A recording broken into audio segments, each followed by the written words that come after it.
అధినేత ఢిల్లీలో ఉంటే గల్లీల్లో ఒకే రోజు వరుస విక్టరీలు కొట్టింది టీడీపీ. క్యాంపు రాజకీయాలతో అవతల పార్టీల్లో వేడి పుట్టించి అద్భుత విజయాల్ని నమోదు చేసుకుంది. స్థానిక ఉపసమరంలో కూటమికి దక్కిన క్లీన్ స్వీప్ల కథేంటో చూద్దాం ఇవాల్టి బర్నింగ్ టాపిక్లో.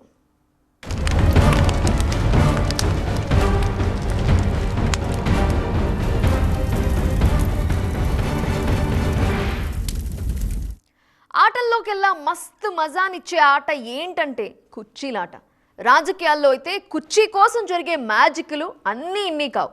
అటువంటి నాన్ స్టాప్ ఎంటర్టైన్మెంట్స్తోనే నిండిపోయింది ఇవాల్టి స్థానిక సంస్థల ఉప ఎన్నికల సీజన్. డిప్యూటీ మేయర్లు, మున్సిపల్ చైర్మన్లు, వైస్ చైర్మన్ల కోసం జరిగిన బైపోల్లో ఎవరి చేతివాట వాళ్ళు చూపారు. And the winner is none other than ruling party. Opposition పార్టీకి బ్యాక్ బెంచీలే దిక్కయ్యాయి.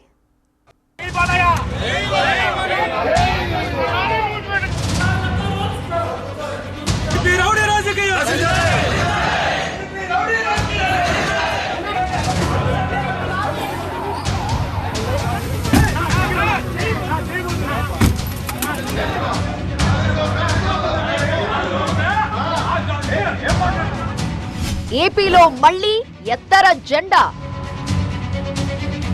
తిరుపతి, నెల్లూరు, ఏలూరు పిడుగురాళ్ల.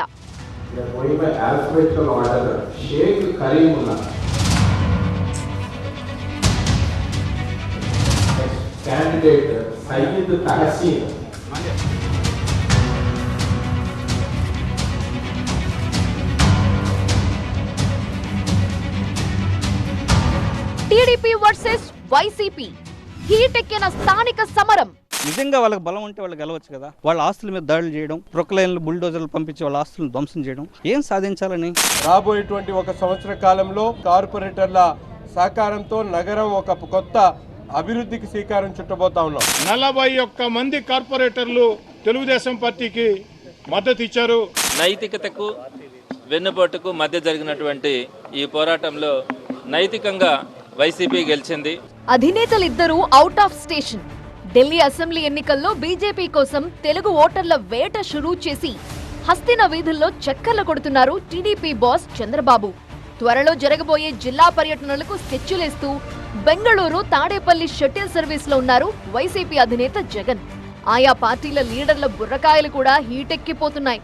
కేడర్లైతే లోకల్ పాలిటిక్స్ తో తెగ బిజీగా ఉన్నారు. ఇజ్జత్ కా సవాల్ గా మారిన స్థానిక సంస్థల ఎన్నికల్లో ఎవరికి వాళ్లు రప్పాడిస్తున్నారు. మేయర్, డిప్యూటీ మేయర్ల ఎన్నికల్లో పోటాపోటీగా ఎత్తులు జిత్తులు పన్నుతున్నారు. అధిష్టానాల ప్రమేయం ఉందా లేదా అనేది అటుంచితే సోమవారం నాటి లోకల్ వార్ దాదాపుగా వన్ సైడ్ గానే నడిచింది. అధికార పార్టీ హవా స్పష్టంగా కనిపించింది.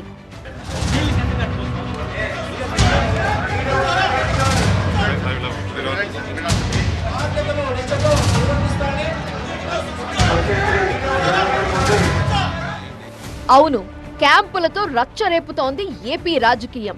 సోమవారం ఒకే రోజు జరిగిన డిప్యూటీ మేయర్లు, మున్సిపల్ చైర్మన్లు, వైస్ చైర్మన్ల ఎన్నిక పవర్ఫుల్ యాక్షన్ సినిమాని తలపించింది.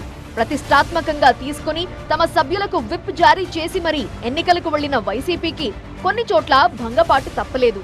హిందూపురం మున్సిపాలిటీతో పాటు ఏలూరు, నెల్లూరు డిప్యూటీ మేయర్ కుర్చీల్ని తెలుగుదేశం పార్టీ ఎగరేసుకుపోయింది. ఓటుకు నోటు వ్యవహారాన్ని తెరలేపిందంటూ టీడీపీని తిట్టిపోయడం తప్ప చేసేదేమీ లేకపోయింది. తిరుపతి డిప్యూటీ మేయర్ కోసం ఆదివారం అర్ధరాత్రి మొదలైన హై డ్రామా సోమవారం మధ్యాహ్నం దాకా కొనసాగింది. తమ కార్పొరేటర్లు కిడ్నాప్ చేశారంటూ వైసీపీ రోడ్డెక్కడంతో రోజంతా తిరుపతిలో రచ్చే. మీ అందరి సాక్షిగానే ఈరోజు తిరుపతిలో ఎంత పాశవికంగా ప్రశాంతంగా ఎలక్షన్ జరగాల్సినటువంటి వాతావరణాన్ని, యుద్ధ వాతావరణాన్ని తలపించే విధంగా ఈ కూటమి నేతలు ప్రవర్తించారో మీ అందరు కళ్ళారా చూశారు. బస్సు అద్దాలు పగల కొట్టేయడం కానీ, అలాగే గాలి తీసేయడం కానీ, టైర్లకి బీగాలు పెరుకుని వెళ్ళిపోవడం కానీ, ఇది దేనికి సంకేతం? ఎందుకు ఈ విధంగా చేయాల్సినటువంటి అవసరమే ఉంది? నిజంగా వాళ్ళకి బలం ఉంటే వాళ్ళు గెలవచ్చు కదా. తిరుపతితో పాటు నందిగామ, పిడుగురాళ్ల మున్సిపల్ చైర్మన్ల ఎంపిక వాయిదా పట్టడంతో సస్పెన్స్ కొనసాగుతోంది. తుని, నూజువీడు, పాలకొండ నగర పంచాయతీ ఎన్నికల్లో సైతం ఆసక్తికరంగా సాగింది పొలిటికల్ గేమ్ షో. గుంటూరులో స్టాండింగ్ కమిటీ ఎన్నికలైతే నెక్స్ట్ లెవెల్. 6 స్థానాల కోసం జరిగిన ఎన్నికల కోసం క్యాంప్ రాజకీయాలు జోరుగా సాగాయి. ఒక్కో కార్పొరేటర్ ఖరీదు 50 లక్షలు పలికిందంటే హార్స్ ట్రేడింగ్ ఏ రేంజ్ లో జరిగిందో అర్థం చేసుకోవచ్చు. ఫోన్ చేసి 30 ఇస్తాం వస్తారా, లేదా 40, 50 అని బాధ పెడుతున్నారు. అంటే వాళ్ళ దగ్గర పవర్ ఉంది, డబ్బు ఉంది. అంటే డబ్బుతోనూ అధికారంతోనూ వ్యక్తుల్ని కొనాలనుకునేవాళ్ళు, కార్పొరేటర్లను కొనాలనుకునేవాళ్ళు, వైసీపీ ఫ్యాన్ గుర్తు మీద గెలిచిన వాళ్ళని కొనాలనుకోవటం ఒక దుర్మార్గం, అమ్ముడు పోవడం మరొక దుర్మార్గం. ఇవాల్టి లోకల్ వార్ లో హైలైట్ గా చెప్పుకోదగ్గది తిరుపతి నగరపాలక డిప్యూటీ మేయర్ ఎన్నిక. షెడ్యూల్ ప్రకారం 11 గంటలకు పోలింగ్ జరగాల్సినప్పటికీ కోరం లేదన్న కారణంతో రేపటికి వాయిదా వేశారు ఎన్నికల అధికారి జేసీ శుభం బన్సల్. దీనికి ముందు ఆధిపత్యం కోసం టీడీపీ, వైసీపీ ఎత్తులు పై ఎత్తులతో ఆదివారం రాత్రి నుండి హై డ్రామా నడిచింది. తమ కార్పొరేటర్లను హోటళ్లకి తరలించి ఓటింగ్ కి రాకుండా దాచిపెట్టారని ఆరోపిస్తోంది వైసీపీ.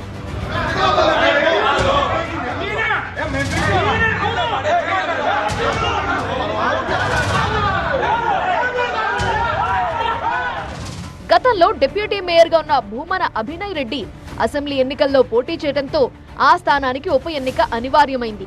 మొత్తం 50 డివిజన్లలో 49 డివిజన్లకు ఎన్నికలు జరిగితే 48 మంది వైసీపీ అభ్యర్థులే గెలుపొందారు. టీడీపీ ఖాతాలో ఉన్నది ఒక్క కార్పొరేటర్ మాత్రమే. కానీ మారిన రాజకీయ పరిణామాలతో బలాబలాల్లో తేడాలొచ్చేశాయి. తమకు 30 మంది కార్పొరేటర్ల మద్దతుందంటూ డిప్యూటీ మేయర్ అభ్యర్థిగా మునికృష్ణను పోటీకి దించింది కూటమి. చివరి నిమిషంలో లడ్డూ భాస్కర్ ని రంగంలోకి దింపింది వైసీపీ. ఆదివారం నుండి తమిళనాడులో ఉన్న కూటమి కార్పొరేటర్లు ఎన్నిక జరిగే ఎస్వీయూ క్యాంపస్ కి ఉదయాన్నే చేరుకున్నారు. వైసీపీ కార్పొరేటర్లు ప్రత్యేక బస్సులో ఎన్నికల కేంద్రానికి వచ్చారు. ఈ క్రమంలో ఒక్కసారిగా గందరగోళం ఏర్పడి బస్సుపై దాడి జరిగి టెన్షన్ వాతావరణం నెలకొంది. ఆ డోర్ రాకపోతే అద్దాలన్నీ పగలగొట్టడం, కార్పొరేటర్స్ రానంటుంటే కూర్చున్నా కూడా వాళ్ళని దాదాపుగా చాలా అంటే చెప్పలేము, కార్పొరేటర్స్ని ఒక ప్రజాప్రతినిధుల్ని స్థానికులే మళ్ళీ వాళ్ళు కొట్టడము, తీసుకెళ్లడము, అన్ని ఎంతమందిని తీసుకెళ్లారనేది కరెక్ట్గా మాకు చూసే పరిస్థితి కూడా లేదు. తమ కార్పొరేటర్లని కిడ్నాప్ చేసి కారులో తీసుకెళ్లారని ఆరోపిస్తూ నిరసనకు దిగింది వైసీపీ. కార్పొరేటర్లు, మేయర్, ఎంపీ రోడ్డెక్కి ఆందోళన చేపట్టారు. కూటమికి వ్యతిరేకంగా నినాదాలు చేశారు. కూటమి నేతలు గెలిచినది కేవలం ఒకే ఒక కార్పొరేటర్ సీటు. మిగిలిన వాళ్ళందరూ వైఎస్ఆర్ కాంగ్రెస్ పార్టీకి సంబంధించినటువంటి కార్పొరేటర్లు. అలాగే వాళ్ళ ఉదయం నుంచి నిన్నటి నుంచి వాళ్ళ ఆస్తుల మీద దాడులు చేయడం, ఇళ్ళు కొల్లగొట్టడం, అలాగే ఆస్తుల మీద విపరీతంగా టార్చర్ పెడుతూ అధికారులను పంపించి ప్రొక్లైన్లు, బుల్డోజర్లు పంపించి వాళ్ళ ఆస్తులను ధ్వంసం చేయడం, ఇలా భయభ్రాంతుల్ని గురి చేస్తూ ఏం సాధించాలని దీనికి సంబంధించి మా కార్పొరేటర్లని దాదాపుగా 8 మందిని బలవంతంగా తీసుకెళ్ళి దాచిపెట్టడం జరిగింది. మేము దౌర్జన్యాలు చేసి ఉంటే, కిడ్నాపులు చేసి ఉంటే ఎత్తుకొని వచ్చి డిక్లేర్ చేసుకుపోయేవాళ్ళం. మేము దౌర్జన్యాలకు కిడ్నాపులు చేసే ప్రసక్తి లేదు. కోరం మాకు శక్తి ఉంటేనే మేము కోరం తీసుకొచ్చి ఎన్నిక జరుపుకుంటాం. లేదనుకుంటే, కోరం లేదనుకుంటే కాలం నిర్ణయిస్తుంది, కార్పొరేటర్లు నిర్ణయిస్తారు. తమ కార్పొరేటర్లను కాపాడుకోవడానికి పార్టీలకు నానా తంటాలు తప్పటం లేదు. వైసీపీకి చెందిన 20 మంది కార్పొరేటర్లు భూమన కరుణాకర్ రెడ్డి ఇంట్లో ఉన్నట్టు సమాచారం. అటు తమకు మద్దతిచ్చే వైసీపీ కార్పొరేటర్లు చేజారకుండా మరింత అలర్ట్ అయింది కూటమి. ఎస్వీ యూనివర్సిటీ నుండి నేరుగా కార్పొరేటర్లను దగ్గరుండి బస్సులో తమిళనాడుకి పంపారు తిరుపతి జనసేన ఎమ్మెల్యే ఆర్ఎన్ శ్రీనివాసులు. ప్రస్తుతం పల్లిపట్టు, రేవా రిసార్ట్ లో బస చేస్తున్నారు కూటమి కార్పొరేటర్లు. తమ కార్పొరేటర్లను విడుదల చేయకుండా ఎన్నికలు జరిగితే న్యాయ పోరాటానికి దిగుతామని హెచ్చరిస్తోంది వైసీపీ. డిప్యూటీ మేయర్ కుర్చీ దక్కాలంటే 26 మంది సభ్యుల బలం ఉండాలి. తమకు 27 మంది సభ్యుల బలం ఉందంటోంది వైసీపీ. తమ క్యాంపులో 30 మంది కార్పొరేటర్లు ఉన్నారంటోంది కూటమి. ఈ నేపథ్యంలో రేపటి డిప్యూటీ మేయర్ ఎన్నిక మరింత రసవత్తరంగా మారే ఛాన్స్ ఉంది. తమ సభ్యులకి విప్ జారీ చేసి పోటీ క్యాంపులు పెట్టి అప్రమత్తం చేసిన వైసీపీకి ఫలితం లేకుండా పోయింది. హిందూపురం, ఏలూరు, నెల్లూరు, పిడుగురాళ్ల, నందిగామ, డామిట్ అన్ని కథలు అడ్డం తిరిగేశాయి. మేం గేమ్ ఆడితే మామూలుగా ఉండదు అంటూ అన్ని చోట్ల అప్పర్ హ్యాండ్ చూపించింది కూటమి. కథ ఇక్కడతోనే అయిపోలేదు, పిక్చర్ అభి బాకీ హే అని వార్నింగ్లు కూడా ఇచ్చింది.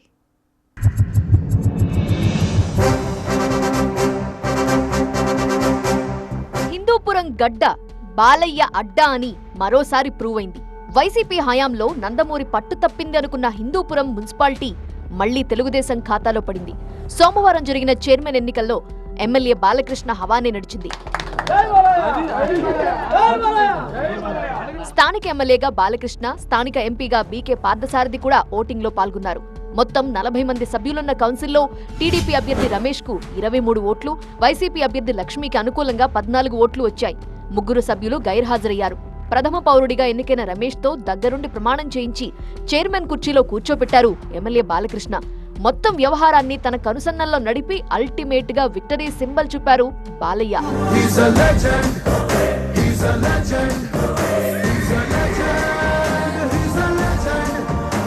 కౌన్సిల్ సమావేశాన్ని బహిష్కరించిన వైసీపీ కౌన్సిలర్లు పార్టీ మారిన కౌన్సిలర్లకు వ్యతిరేకంగా నినాదాలు చేశారు. పోటీగా జై బాలయ్య నినాదాలతో హోరెత్తించారు టీడీపీ కౌన్సిలర్లు. హిందూపురం మున్సిపాలిటీలో మొత్తం 38 వార్డులు. గత మున్సిపల్ ఎన్నికల్లో వైసీపీ 30 చోట్ల గెలిస్తే టీడీపీ కేవలం 6 స్థానాలకే పరిమితమైంది. బీజేపీ, ఎంఐఎం చెరొక వార్డులో పాగా వేశాయి. కూటమి అధికారంలోకి వచ్చాక 14 మంది వైసీపీ కౌన్సిలర్లు టీడీపీలో చేరటంతో ఈక్వేషన్లు తారుమారయ్యాయి. వైసీపీ నుండి గెలిచిన చైర్పర్సన్ ఇంద్రజ కూడా కూటమిలో చేరిపోవటంతో ఉప ఎన్నిక అనివార్యమైంది. తమ 20 మంది కౌన్సిలర్లను కాపాడుకోవడానికి ముందు నుండే క్యాంప్ రాజకీయాలకు తెరతీసింది టీడీపీ. అందరినీ బెంగళూరుకు తరలించి ఎన్నిక సమయానికి హిందూపురానికి చేర్చింది. అన్నీ తానే వ్యవహరించిన బాలయ్య జయకేతనం ఎగురవేశారు. హిందూపురం అభివృద్ధిని ఆపే శక్తి ఎవరికీ లేదన్నారు. హిందూపురం పట్టణాన్ని అతి తొందరగా దించడానికి అయితేనేమి, మిగతా అన్ని సౌకర్యాలు కలగజేయడానికి ఈ కాకుండా ఈ 92 120 కోట్లు కాకుండా ఇంకో 100 కోట్ల రూపాయల ప్రపోజల్స్ పంపించడం కూడా జరిగింది. ఇప్పుడు ఇంకా ఎన్నో పరిశ్రమలు ముందుకు వస్తున్నాయి. చర్చలు జరుగుతున్నాయి వాళ్ళతో. వాళ్ళకి కావాల్సిన అవసరాలు ఏంటి వాటిలన్నింటినీ కూడా త్వరగతిన హిందూపురం ఒక తలమానికంగా మన రాష్ట్రంలోనే నిలబడడానికి మా అందరి శాసకులు, అందరి కౌన్సిలర్స్, ఇప్పుడు అందరికీ వారికి అయితేనేమి, ప్రభుత్వ అధికారులకు అయితే మీకు, మీ అందరికీ పాత్రికేయులు అందరికీ కూడా అయితే నేను మా కృతజ్ఞతలు తెలియజేసుకుంటున్నాను. హిందూపురం మున్సిపాలిటీ తరహాలోనే ఉల్టా పల్టా అయింది నెల్లూరు కార్పొరేషన్ రాజకీయం. సాంకేతికంగా వైసీపీకే పూర్తి బలం ఉన్న నెల్లూరు కార్పొరేషన్లో డిప్యూటీ మేయర్ పదవిని టీడీపీ ఎగరేసుకుపోయింది. గత కార్పొరేషన్ ఎన్నికల్లో 54 డివిజన్లను సొంతం చేసుకుంది వైసీపీ. రాష్ట్రంలో కూటమి ప్రభుత్వం రావటం, సింహపురి రాజకీయం అనుకోని మలుపులు తిరగటంతో కార్పొరేషన్లో బలాబలాలు కూడా మారిపోయాయి. ఏకంగా 40 మంది వైసీపీ కార్పొరేటర్లు టీడీపీలోకి జంప్ అయ్యారు. అటు నెల్లూరు సిటీ వైసీపీ అభ్యర్థిగా ఖలీల్ పోటీ చేయడంతో డిప్యూటీ మేయర్ పదవి ఖాళీ అయింది. ఈ పరిస్థితుల్లో డిప్యూటీ మేయర్ పదవిని మైనారిటీకి ఇవ్వాలని 2 పార్టీలు నిర్ణయించాయి. నెల్లూరు డిప్యూటీ మేయర్ పదవికి వైసీపీ నుండి కరీముల్లా, టీడీపీ నుండి తహసీనా పోటీపడ్డారు. కానీ తహసీనా నామినేషన్ సంబంధించి వైసీపీ కౌన్సిలర్లు ప్రశ్నించడం, అనిల్ కుమార్ యాదవ్ బాబాయ్, మరో డిప్యూటీ మేయర్ రూప్ కుమార్ యాదవ్ పరుష పదజాలంతో హెచ్చరించడంతో సభలో ఉద్రిక్తత నెలకొంది.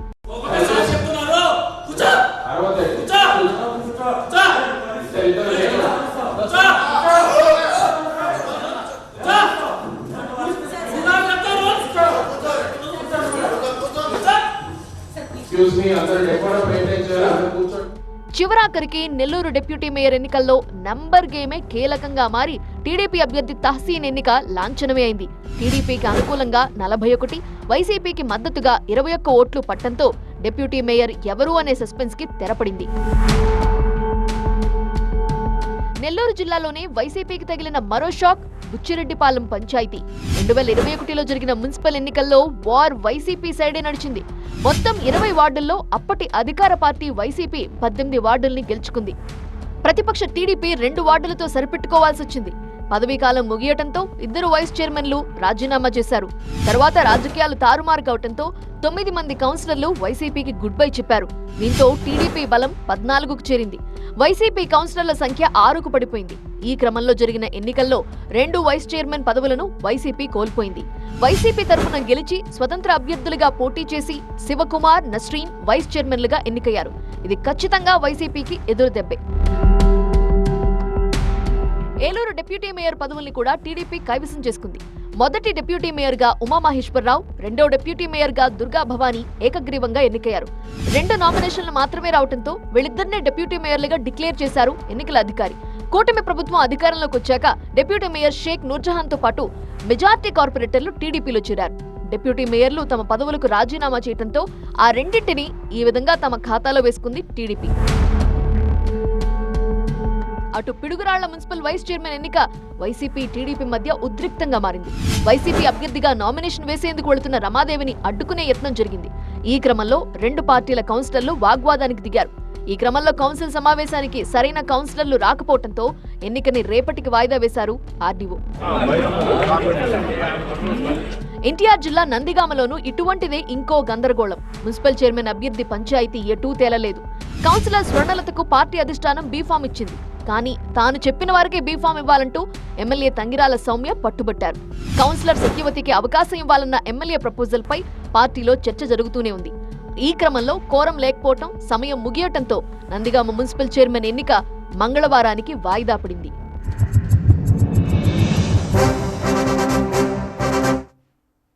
మిగతా అన్ని ఒక రేంజ్ అయితే గుంటూరు ఒక్కటి ఒక రేంజ్.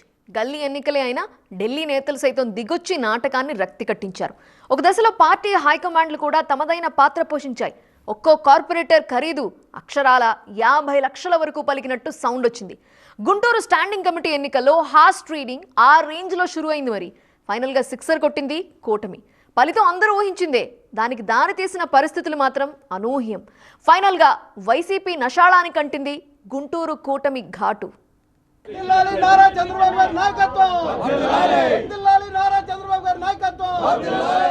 పేరుకి స్టాండింగ్ కమిటీ ఎన్నికలు, పార్లమెంట్ ఎన్నికల రేంజ్ లో కాకరేగిందక్కడ.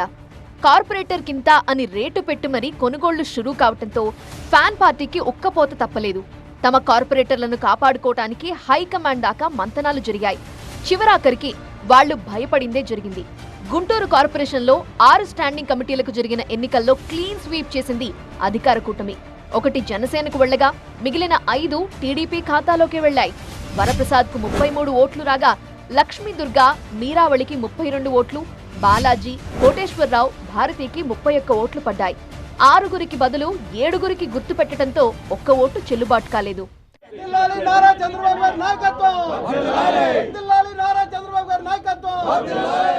గుంటూరు కార్పొరేషన్లో వైసీపీకి 33 మంది కార్పొరేటర్లుంటే కూటమికి 23 మంది కార్పొరేటర్ల బలం ఉంది.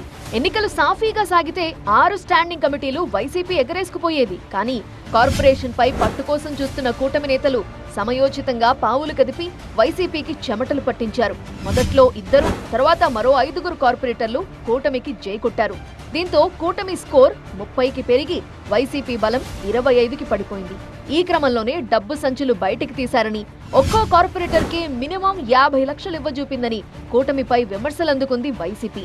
బుడమేరు వరద సాయంలో 9 కోట్ల మేర అవినీతికి పాల్పడ్డ కమిషనర్ పులి శ్రీనివాస్ ను కాపాడుకునేందుకు టీడీపీ ఇలా దిగజారిందని డైరెక్ట్ అటాక్ చేసింది.